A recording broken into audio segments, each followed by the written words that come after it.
kita lanjut pada pokok pembahasan. Sebagaimana kita ketahui bahwa peningkatan mutu pendidikan di Indonesia sangat tergantung pada beberapa aspek. Salah satunya adalah media. Nah, media dalam hal ini memiliki peranan yang sangat penting dalam proses pembelajaran karena dapat membantu guru dalam memperkaya wawasan siswa di dalam kegiatan belajar mengajar. Nah, secara umum media terdiri dari 3, yaitu media auditif. Media auditif adalah media yang hanya didengar saja. Jadi dalam hal ini contohnya seperti radio, rekaman suara, dan lain sebagainya. Berikutnya yang kedua adalah audiovisual. Audiovisual adalah jenis media yang mengandung suara, mengandung unsur gambar, dan dapat dilihat seperti rekaman video, film, slide suara, dan lain sebagainya. Berikutnya yang ketiga adalah media visual, yaitu media yang hanya dapat dilihat saja, tidak mengandung unsur suara. Namun dalam hal ini bentuknya seperti media cetak, yaitu seperti infografis atau media grafis. Sesuai dengan materi yang akan dipresentasikan, kami memilih tema media visual dalam peranannya untuk merancang materi pembelajaran yang efektif. Nah, sebagaimana kita ketahui bahwa media berasal dari bahasa Latin, yaitu dari kata medius yang artinya tengah, perantara atau pengantar.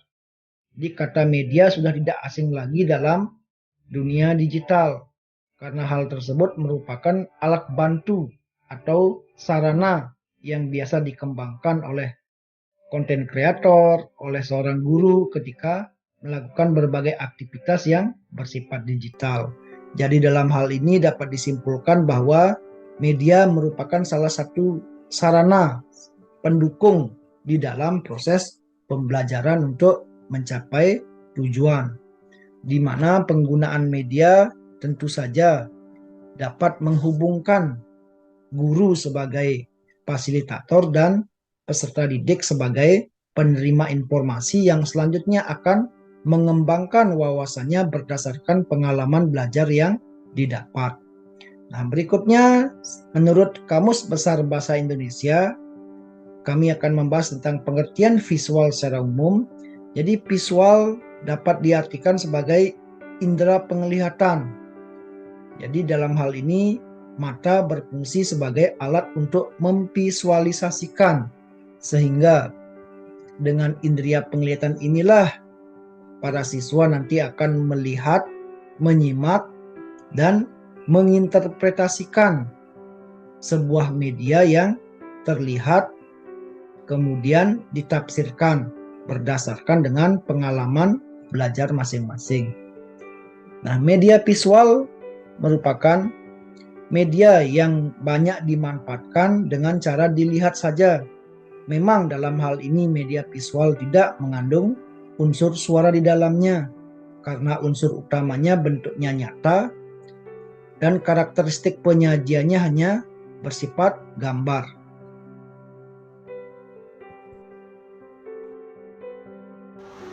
Perkenalkan, saya Mahitri Wiyani, nomor absen 4. Izinkan saya melanjutkan presentasi. Media visual menurut para ahli.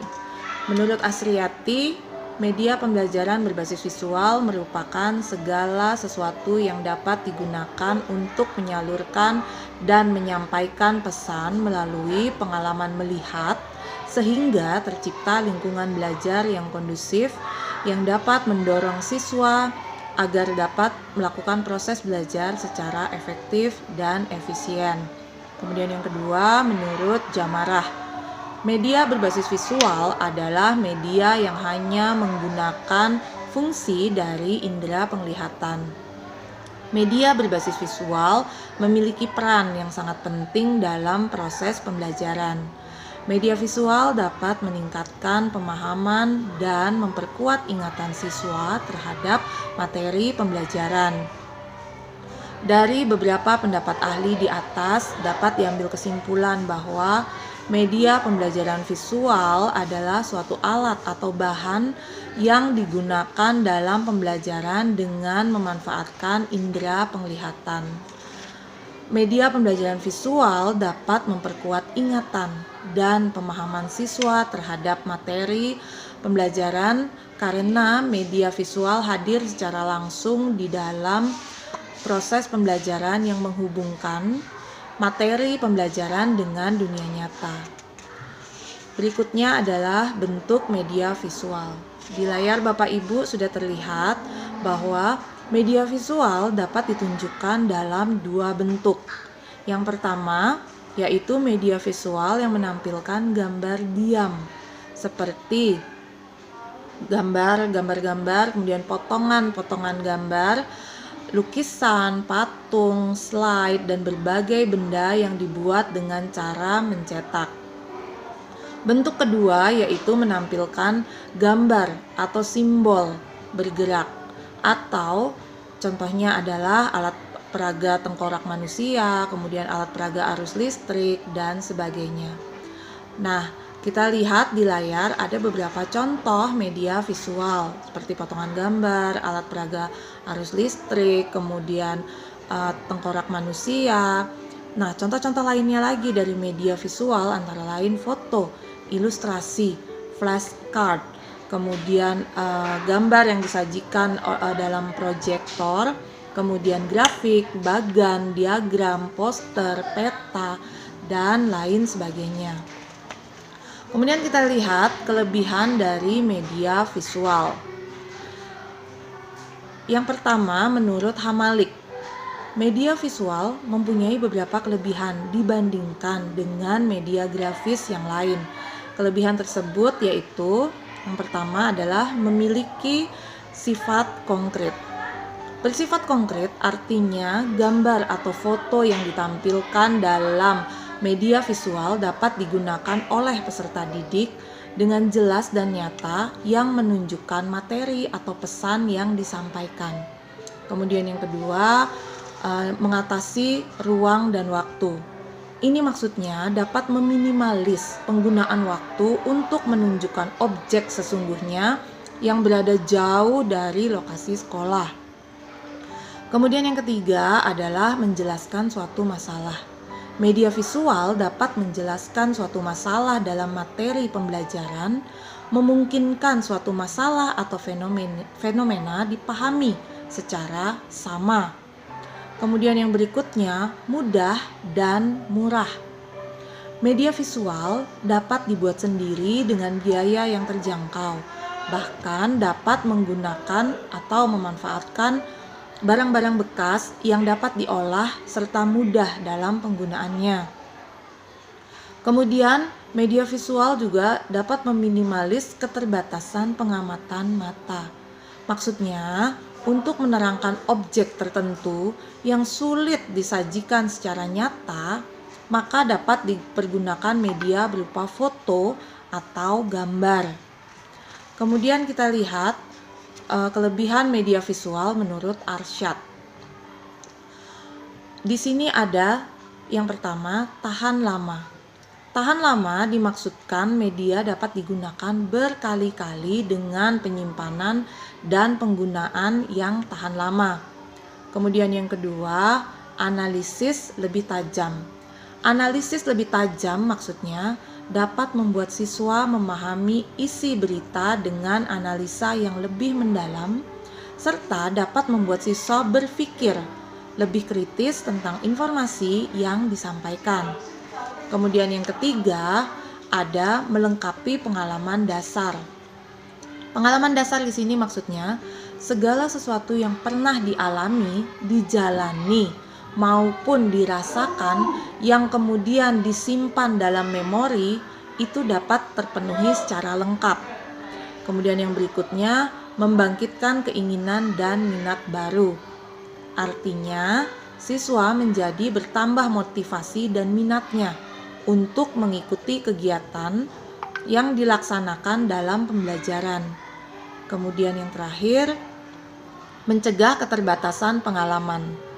Siswa akan memiliki cukup pengetahuan pada hal-hal yang ditampilkan dalam pembelajaran, dan keterbatasan pengetahuan yang sebelumnya menjadi masalah bagi siswa tersebut di dalam proses pembelajaran terpecahkan melalui pengalaman belajarnya. Kelebihan media visual ini sebenarnya tidak menjadi tolak ukur bagi semua media pembelajaran yang berbasis visual, tergantung dari situasi dan lingkungan belajar ketika menggunakan media pembelajaran tersebut. Terima kasih.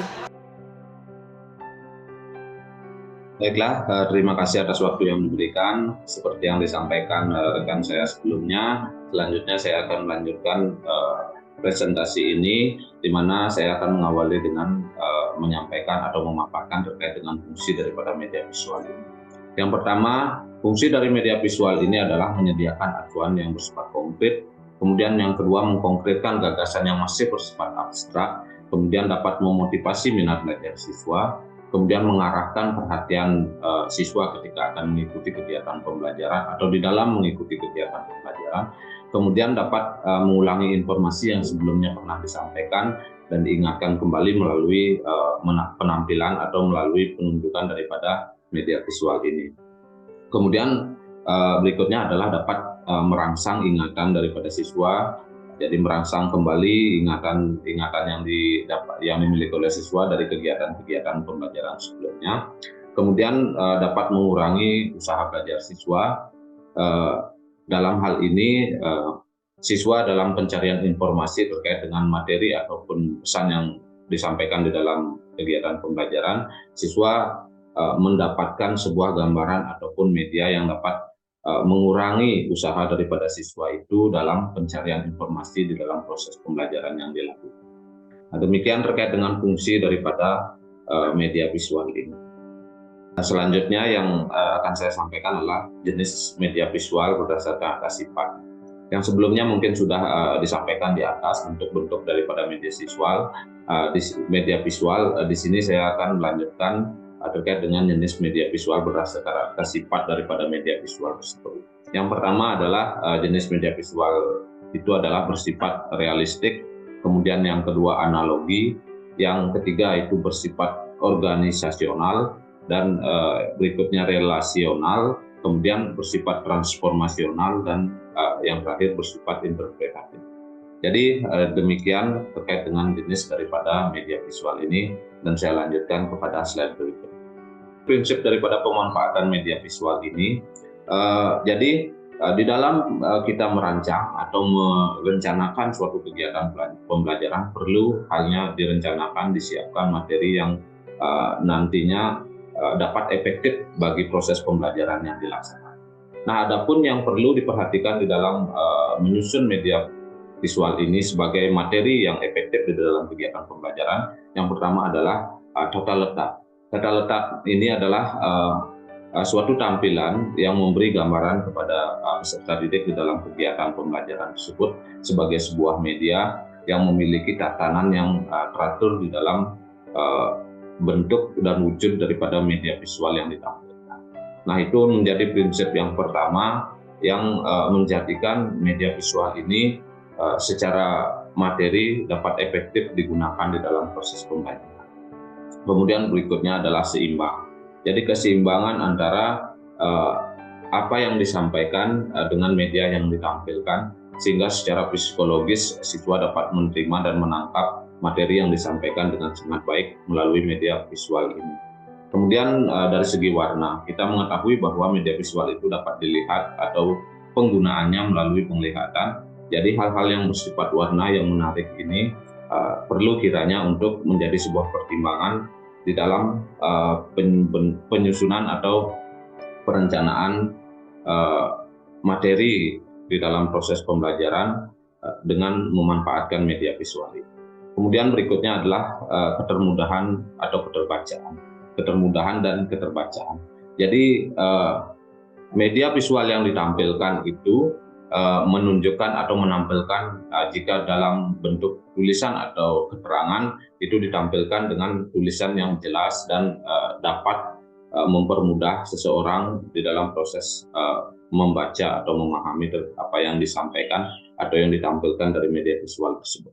Kemudian unsur-unsur teks. Unsur-unsur teks ini kaitannya dengan ukuran tulisan, kemudian spasi, bentuk tulisan atau huruf yang digunakan. Jadi itu sangat penting sekali untuk diperhatikan di dalam prinsip-prinsip pemanfaatan media visual ini dalam fungsinya atau dalam pemanfaatannya dalam merancang atau sebagai rancangan daripada materi yang nantinya dapat efektif di dalam kegiatan pembelajaran. Kemudian yang terakhir tidak kalah penting adalah unsur daya tarik.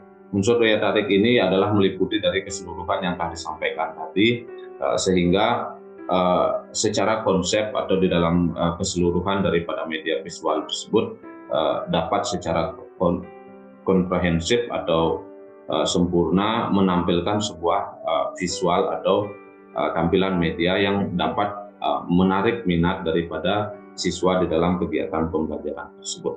Jadi demikian prinsip-prinsip yang penting untuk dimanfaatkan, untuk diperhatikan di dalam pemanfaatan media visual ini di dalam fungsinya atau manfaat atau pemanfaatannya untuk menyusun materi yang kreatif dan efektif bagi proses pembelajaran. Baiklah, berdasarkan atas pemaparan materi di dalam video ini, adapun kesimpulan yang dapat disampaikan adalah media visual merupakan media yang dimanfaatkan dengan cara dilihat saja, tidak mengandung unsur suara di dalam penggunaannya, dan merupakan jenis media yang memiliki unsur utama berupa bentuk nyata, tekstur, dan warna di dalam penyajian. Nah, dengan menggunakan media visual secara tepat dan bervariasi, dapat mengatasi sikap pasif daripada siswa, sehingga menimbulkan gairah belajar, memungkinkan interaksi langsung antara siswa, lingkungan, kenyataan, dan memungkinkan siswa untuk belajar sesuai dengan minat dan kemampuan. Nah, penggunaan daripada media visual dalam pembelajaran dapat membantu anak dalam memberikan pengalaman yang bermakna bagi siswa. Kemudian mempermudah siswa di dalam memahami suatu yang berbentuk abstrak menjadi lebih konkret. Nah, untuk itulah pemanfaatan dari media visual menjadi sangat penting di dalam merancang materi yang efektif. Baiklah, demikian presentasi kami pada video kali ini.